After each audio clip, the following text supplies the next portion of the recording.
No, tuto machrujú v tejto firme, že majú také zabezpečovacie zariadenie, neexistuje, že to vylomím, že tak je zamknutý ten volant, že nedá sa s ním ani pohnúť. Jednoducho, bez toho kľúčiku originálneho k tomu zariadeniu zabezpečovaciemu neexistuje pohnúť, otočiť volantom. Dali mi kľúč, normálne.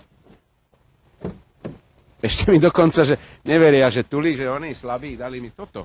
Takéto čudo, že môžem to použiť. No, uvidíme. Idem normálne spínaciu skrinku.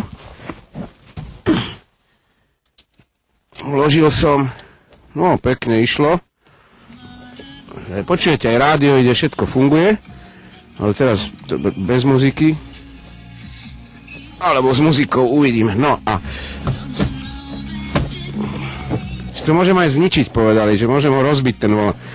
Počkajte, ja si položím mikrofón na chvíľku, aby som išiel oboma rukami, hej?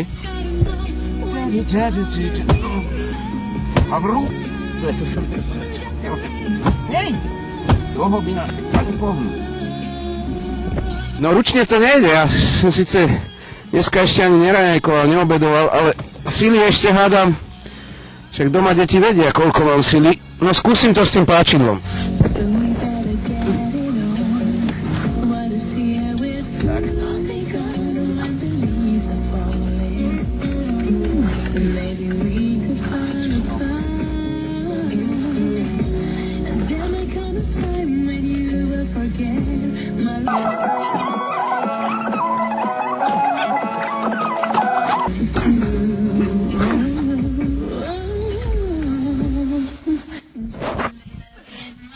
Kašlem na to. Však mi oné vajka padnú dolu. Fuj. On sa namakal, ani s týmto to nejde. No vidíte, naozaj som robil, čo som mohol. Kašlem na to. Kto by chcel Feliciu zase, že? No, fakt to funguje. Skutočne. Dobrá vec, no. Dobrá vec. Budem uvažovať, či si to nedám do svojho Ačka a žene do Hondy. Asi áno. No, potom budeme pokojne spávať. Takže ani vy neváhajte. Spánok bude zaručene pokojný s týmto čudom, s týmto zariadením. A ja sa idem nájsť, aby som mal viac síly.